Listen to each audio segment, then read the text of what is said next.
Parâmetros de ensino em língua brasileira de sinais como IL1. Professor Nilma Moreira da Penha. Unia-Selvi, Indaial, prezado acadêmico. É com satisfação que apresentamos a você a disciplina de Parâmetros de ensino em língua brasileira de sinais como IL1. Este livro foi formulado com muito carinho, estudo, pesquisa e dedicação para apresentar-nos orientações teóricas e metodológicas que servirão como base para conduzi-lo ao conhecimento acerca das questões e debates que envolvem os parâmetros de ensino em relação às línguas de sinais e, consequentemente, o processo de ensino e aprendizagem dos surdos, assim como a aquisição da língua de sinais. Este material aborda diferentes concepções teóricas com o intuito de problematizar e nos fazer refletir sobre o tema, tendo o objetivo de nos oferecer uma visão ampla dos diversos aspectos relacionados ao processo de ensino e aprendizagem da Libras, conforme você, acadêmico, tem estudado no decorrer deste curso. Nas demais disciplinas, a Libras é uma língua que se destaca pela sua modalidade visual espacial. É uma língua natural e tem aspectos culturais e de identidade. A Libras é reconhecida na legislação brasileira como língua e da comunidade surda. Pretendemos destacar, neste livro de estudos, a importância da Libras como língua para o surdo, bem como os aspectos relevantes sobre esse tema tão importante.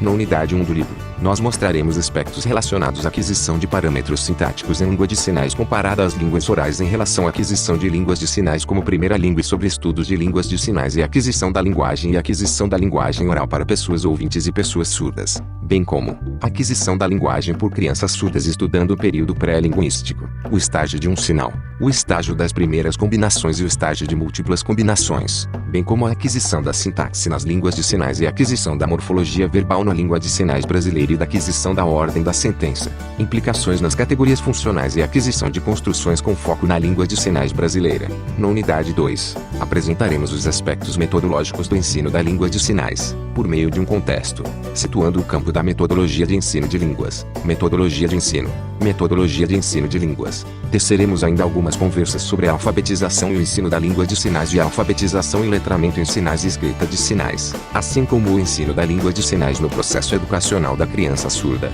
explorando a língua de sinais, produções artísticas em sinais e os problemas atuais no processo educacional das crianças surdas, refletindo sobre as práticas atuais de ensino de língua de sinais, em que faremos uma introdução sobre o contexto brasileiro atual, bem como traremos alguns esboços sobre o que as pesquisas dizem em relação aos professores de língua de sinais e sua formação, bem como sobre suas práticas pedagógicas e tudo levando em consideração o processo de ensino e aprendizagem do surdo brasileiro. Na unidade 3, discutiremos alguns aspectos relevantes em relação ao desenvolvimento linguístico no surdo. Teceremos alguns apontamentos iniciais a respeito do contexto histórico e do percurso da educação da criança surda. Falaremos sobre oralismo, comunicação total e bilinguismo, refletindo a respeito do desenvolvimento da linguagem na criança surda e sobre o desenvolvimento cognitivo do sujeito surdo no processo de aquisição da língua de sinais, Libras. O texto ainda tem como objetivo nos fazer estudar e refletir sobre a aquisição da linguagem e desenvolvimento cognitivo, psíquico e social do sujeito surdo, estudando alguns teóricos e temas ligados a essas questões, dentre eles, Vygotsky, Piaget e Foucault, entre outros referenciais, bem como o tema surdez. Vamos estudar também a aquisição de IL2, no caso do Brasil, a língua portuguesa para os surdos brasileiros, e estudos sobre a aquisição de IL2, bem como sobre a leitura e escrita do ensino de IL2, tecendo reflexões sobre a realidade do surdo no mundo ouvinte. No decorrer desse livro apresentamos uma série de atividades e no final traremos uma lista de indicações de filmes que abordam a questão da surdez e das línguas de sinais, apresentando métodos e ideias de atividades educativas de aprendizagem para alunos surdos. Finalizaremos cada unidade com um mini dicionário, com alguns sinais em Libras, referente aos temas trabalhados, para que você, acadêmico, aprenda e treine no dia a dia, oportunizando um aprendizado básico para desenvolver uma comunicação com os surdos brasileiros. É importante ter em mente que, como toda língua, para se aprender Libras é preciso treinar, e nada melhor do que treinar conversando com pessoas que são naturais dessa língua, ou seja, os surdos brasileiros usuários da Libras. Excelentes estudos! Você já me conhece das outras disciplinas? Não, é calouro, enfim, tanto para você que está chegando agora a Unia-Selvi quanto para você que já é veterano. Há novidades em nosso material, na educação à distância, o livro impresso, entregue a todos os acadêmicos desde 2005, é o material base da disciplina. A partir de 2017, nossos livros estão de visual novo, com um formato mais prático, que cabe na bolsa e facilita a leitura. O conteúdo continua na íntegra, mas a estrutura interna foi aperfeiçoada com nova diagramação no texto, aproveitando ao máximo o espaço da página, o que também contribui para diminuir a extração de árvores para a produção de folhas de papel, por exemplo. Assim, a Unia-Selvi, preocupando-se com o impacto de nossas ações sobre o ambiente, apresenta também este livro no formato digital. Assim, você, acadêmico, Tem a possibilidade de estudá-lo com versatilidade nas telas do celular, tablet ou computador. Eu mesmo, Uni, ganhei um novo layout. Você me verá frequentemente surgirei para apresentar dicas de vídeos e outras fontes de conhecimento que complementam o assunto em questão. Todos esses ajustes foram pensados a partir de relatos que recebemos nas pesquisas institucionais sobre os materiais impressos, para que você, nossa maior prioridade, possa continuar seus estudos com um material de qualidade. Aproveito o momento para convidá-lo para um bate-papo sobre o Exame Nacional de Desempenho de Estudantes, ENAD. Bons estudos. Nota. Olá acadêmico. Para melhorar a qualidade dos materiais ofertados a você e dinamizar ainda mais os seus estudos, a UniaSelvi disponibiliza materiais que possuem o código QR Code, que é um código que permite que você acesse um conteúdo interativo relacionado ao tema que você está estudando. Para utilizar essa ferramenta, acesse as lojas de aplicativos e baixe um leitor de QR Code. Depois, é só aproveitar mais essa facilidade para aprimorar seus estudos. Unidade 1. Aquisição de parâmetros sintáticos em línguas de sinais comparada às línguas orais. Objetivos de aprendizagem. Plano de estudos. A partir desta unidade você será capaz de conceituar e diferenciar a relação entre L1 e L2 para o surdo, entender a aquisição da Libras como L1, compreender a organização Libras, estudar a aquisição da sintaxe nas línguas de sinais. Esta unidade está dividida em 3 tópicos e em cada um deles você encontrará atividades visando a compreensão dos conteúdos apresentados. Tópico 1. Aquisição de línguas de sinais como primeira língua. Tópico 2. Aquisição da linguagem por crianças surdas. Tópico 3. Aquisição da sintaxe nas línguas de sinais. Tópico 1. Aquisição de línguas de sinais como primeira língua. 1. Introdução. Prezado acadêmico. Sabemos que para as pessoas a comunicação é a maneira mais importante para expressarmos nossos pensamentos, desejos, opiniões, sentimentos e emoções. Podemos dizer que a linguagem é natural do ser humano. Desde o nosso nascimento somos expostos à comunicação, e essa comunicação se enraiza nos dando subsídios para dialogarmos com o mundo à nossa volta, seja através do choro ou do sorriso, através das palavras ou dos gestos. Além disso, e através do meio em que vivemos e no ambiente em que nascemos que adquirimos a língua que nos é natural, pelo fato de pertencer ao nosso cotidiano. Para as pessoas ouvintes nascidas e que moram no Brasil, por exemplo, a língua natural é PB, português brasileiro. Mas antes de qualquer coisa é importante falarmos sobre língua e linguagem. Importante. De acordo com especialistas e pesquisadores da língua portuguesa no Brasil, a língua portuguesa brasileira se difere da língua portuguesa europeia. De acordo com o professor e pesquisador e linguista Marcos Bagni em uma entrevista dada ao jornal Opção, muitas vezes quando nós, brasileiros, falamos sobre a necessidade de reconhecer o português brasileiro como uma língua autônoma e com um sistema linguístico próprio, ouvimos que isso é nacionalismo, maluquice ou desvario de gente de esquerda. Mas aqui trazemos a palavra de um especialista português que reconhece que, de fato, já existe uma fratura, como ele diz, que separa as duas línguas. São línguas muito próximas, claro, aparentadas, mas já com características muito evidentes que nos permitem, de fato, fazer uma descrição mais própria do português brasileiro, inclusive usando esse nome. Ou seja, trazemos no português brasileiro uma carga histórica, econômica, política e social que nos difere do português falado em Portugal. Por isso PB, português brasileiro. Tente acessar e ler a entrevista. Vale a pena. É muito interessante. Para Saussure, 1987, por exemplo, a língua não se confunde com a linguagem, pois ela é somente uma parte determinada, essencial dela, indubitavelmente, sendo, ao mesmo tempo, um produto social da faculdade de linguagem e um conjunto de convenções necessárias, adotadas pelo corpo social para possibilitar o exercício dessa faculdade nos indivíduos. Já a linguagem, por sua vez, é tida como tudo que envolve significação, que tem valor semiótico, não se restringindo apenas a uma forma de comunicação, e é nela que o pensamento do sujeito é constituído. Goldfeld, 1997.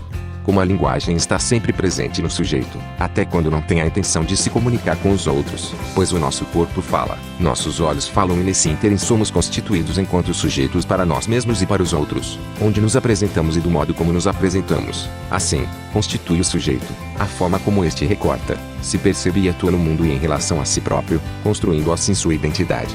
Para alguns teóricos, como Vygotsky, 1989, por exemplo, a trajetória principal do desenvolvimento psicológico da criança é uma trajetória de progressiva individualização, ou seja, é um processo que se origina nas relações sociais, interpessoais e se transforma em uma relação do sujeito consigo mesmo, ou seja, individual e intrapessoal. Assim, vemos que a língua e a linguagem são importantíssimas na constituição do sujeito, independentemente de ele ser surdo ou ouvinte. Durante muito tempo, as pesquisas e teorias elaboradas em relação à língua e à linguagem se voltaram apenas para o sujeito ouvinte. Porém, com o tempo surgiram pesquisas voltadas para a língua e linguagem do sujeito que não é ouvinte. Estudos esses voltados, por exemplo, para a língua de sinais, sendo nosso foco nesta disciplina e neste livro. Nesta unidade iremos nos debruçar a estudar a língua de sinais como Ilium para os surdos, e faremos um estudo sobre a língua de sinais e sobre a aquisição da linguagem. Sempre que nos referirmos a Ilium para o surdo que é brasileiro, estaremos falando da Libras, língua brasileira de sinais, e L2 parece como sendo o português brasileiro. Isso, porque o português falado no Brasil tem suas particularidades linguísticas que não temos, por exemplo, no português de Portugal. 2. Estudos de línguas de sinais e aquisição da linguagem. A única força criativa da humanidade, sua única força utópica, a força da linguagem. Mission, 2005, página 289. Abu Azarato, 2014, página 55. Como a linguagem é a força criativa da humanidade. Neste tópico iremos falar sobre algumas produções e teorias em relação a estudos relacionados à língua de sinais e sobre a sua aquisição por crianças surdas e a relação desta com o ensino e aprendizagem de um modo geral. Alguns estudos produzidos em relação a esse tema focaram em crianças surdas, filhas de pais surdos, uma vez que neste contexto a criança está exposta ao contexto adequado para a aquisição da língua de sinais acontecer de forma natural, assim como acontece com as crianças ouvintes expostas às línguas faladas, no caso do Brasil, com o PB. Outras pesquisas já remeteram à pesquisa para a aquisição tardia, uma vez que uma parte das crianças surdas nasce em famílias ouvintes, que desconhecem a língua de sinais. Muitas vezes, além disso, muitas famílias levam muito tempo até conhecerem a língua de sinais, podendo implicar a aquisição tardia. Assim, estudaremos algumas pesquisas considerando os estudos das línguas de sinais, tais como pesquisas sobre os efeitos de modalidade da língua na aquisição da linguagem. No Brasil, a língua de sinais brasileira começou a ser investigada nas décadas de 1980 e 1990, quadros, 1995, 1999, e a aquisição da língua de sinais brasileira nos anos 1990, Carnot, 1994, quadros, 1995, 1997. Estas pesquisas têm mostrado que as crianças surdas, filhas de pais surdos, adquirem as regras de sua gramática de forma muito similar às crianças adquirindo as línguas faladas. A constituição da gramática da criança independe das variações das línguas e das modalidades em que as línguas se apresentam. Para quadros, 2007, página 677, qualquer língua oral exigirá procedimentos sistemáticos e formais para ser adquirida por uma pessoa surda. Assim, caso a pessoa surda estude, por exemplo, o PB, precisa ter procedimentos formais e sistemáticos, ou seja, sendo necessário criar estratégias de ensino e aprendizagem. Na verdade, todo ensino e aprendizagem precisa de metodologias de didática, e como o ensino da língua oral para o surdo não é diferente. Diante disso, na unidade 2 estudaremos alguns aspectos metodológicos do ensino da língua de sinais, por meio de um contexto. Como diz Chomsky, 1995, independentemente da língua, a faculdade da linguagem é algo comum entre os seres humanos. Assim, a aquisição da linguagem é algo natural a todos os seres humanos. Na verdade, até mesmo os animais irracionais fazem uso de suas linguagens próprias, cada um com suas particularidades. O ser humano, enquanto ser ainda mais complexo, se mostra mais envolvido em relação à linguagem, pois de modo geral somos gerados enquanto sujeitos através da linguagem, por isso, e devido a ela, somos seres únicos, que temos uma identidade. Porém, devido à linguagem nos tornamos parecidos na nossa unicidade, pois carregamos um pouco da cultura que nos foi impregnada através da linguagem, mas também deixamos, nos outros, nossas marcas por intermédio dela.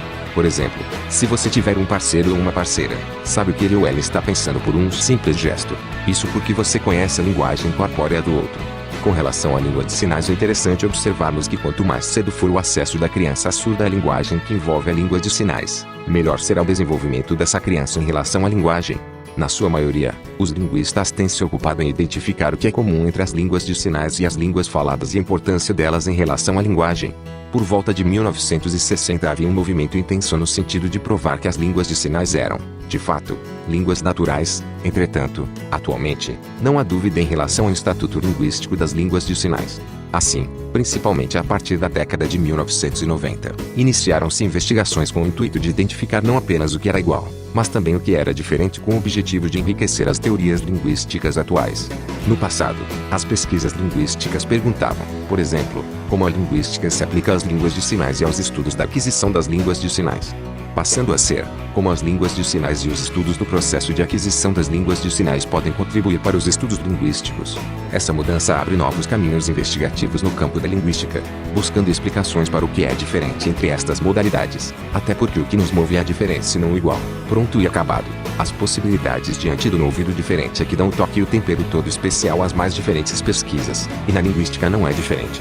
A partir de uma perspectiva mais ampla, o desenvolvimento da linguagem depende da interação entre os sujeitos. O conhecimento linguístico vai se construindo desde o nascimento, nos diálogos e partilhas da criança com o adulto. Assim, é importante que no cotidiano escolar haja estimulação e interação, no intuito de dar oportunidade aos alunos, sendo eles ouvintes ou surdos, para ampliar a capacidade de comunicação oral e de sinais por meio de conversas, discussões, comentários, relatos, músicas, escuta e reconto de histórias, como também jogos e brincadeiras, pois, de acordo com Lazarato, 2014, página 55, a igualdade é, desse modo, verificável na linguagem, ou seja, podemos ver a inclusão e a igualdade de tratamento entre todos os sujeitos, também, através da linguagem. 3.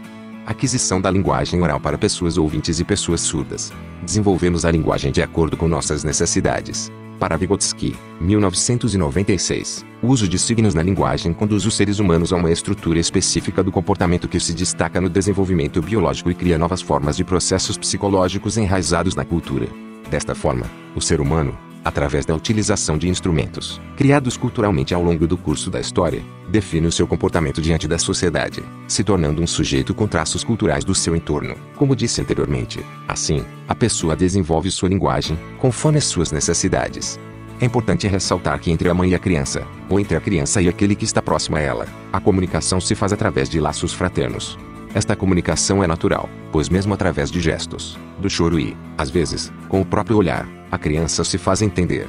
Com a criança surda, entretanto, ela não irá se comunicar através do som dos signos e palavras, mas irá buscar alternativas para atingir seus objetivos de se fazer entender. Assim ela começa a desenvolver sua língua natural, ou seja, a língua de sinais. De acordo com Guattari, 1980, páginas 178 a Lazarato, 2014, página 65, a criança não aprende apenas a falar uma língua materna, ela também aprende códigos para andar na rua, certo tipo de relação complexa com as máquinas, eletricidade, etc. Assim, podemos dizer que, independentemente de que forma a criança irá desenvolver o seu processo de comunicação e de linguagem, seja na forma oral, seja na forma gestual, ou através da língua de sinais, é por meio da linguagem que a criança tem acesso a tudo que compõe o meio social e cultural, sejam normas morais e éticas, as regras, as crenças e os mais diversos valores, reunindo assim os conhecimentos da sua cultura e, consequentemente, a sua formação enquanto indivíduo e sujeito.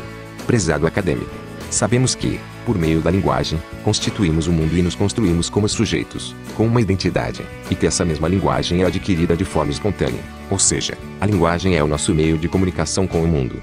Como em nossa sociedade há o predomínio da linguagem oral, visto que a maioria das pessoas se comunica através dela, muitas vezes, a linguagem adquirida pelos surdos, a língua de sinais, não é reconhecida, e na maioria das vezes não é prestigiada como língua, ainda que possua características próprias, com estruturas diferenciadas. Além disso, muitos pais de filhos surdos possuem preconceito, no sentido de terem um conceito formado antes mesmo de conhecer a importância social e linguística da Libras para o surdo, formado em relação à língua de sinais, ficando inseguros em permitir que os filhos aprendam Libras, por exemplo. É importante ressaltarmos que o surdo pode vir a aprender a se comunicar através da língua oral, mas esse não é um processo natural a ele, assim como os ouvintes podem aprender a se comunicar através da língua de sinais. Todavia esse também não é um processo natural ao ouvinte. Mas não há problema algum em aprender a se comunicar em outra língua. Não é esta a questão que queremos mostrar aqui, mas chamar sua atenção para a importância do aprendizado da língua de sinais para os surdos. Ela é algo natural e o fato de o surdo se comunicar através da língua de sinais não faz dele uma pessoa restringida em relação ao conhecimento. A Libras, no Brasil, deve ser ofertada em cursos de licenciaturas e de fonoaudiologia. Isso para que os futuros professores tenham acesso aos conceitos básicos da Libras durante sua formação docente. Na unidade 3, nós trataremos das questões metodológicas voltadas para o ensino e aprendizagem da Libras, e também falaremos sobre a formação docente em relação ao ensino da Libras e em relação a Libras como disciplina obrigatória no curso de fonologia a partir do segundo semestre /2017, em muitas universidades, principalmente na UFMG. A disciplina já existia desde agosto de 2006 e era oferecida como optativa. Com a mudança, o estudante passou a ter a obrigação de cursá-la e ser aprovado para obter o diploma de graduação. A obrigatoriedade foi imposta pela Lei nº 10/436/2002 e pelo Decreto-Lei nº 5. 626/2005. No tópico 1, da unidade 1, você viu e estudou aquisição de línguas de sinais como primeira língua. A linguagem é natural do ser humano. Desde o nascimento somos expostos à comunicação, e essa comunicação se enraiza nos dando subsídios para dialogarmos com o mundo à nossa volta, seja através do choro ou do sorriso, através das palavras ou dos gestos. e através do meio em que vivemos e no ambiente em que nascemos que adquirimos a língua que nos é natural, pelo fato de pertencer ao nosso cotidiano. Para as pessoas ouvintes nascidas e que moram no Brasil, por exemplo, a língua natural é PB, português brasileiro. L1 para os surdos brasileiros, Libras. L2 para os surdos brasileiros, língua portuguesa.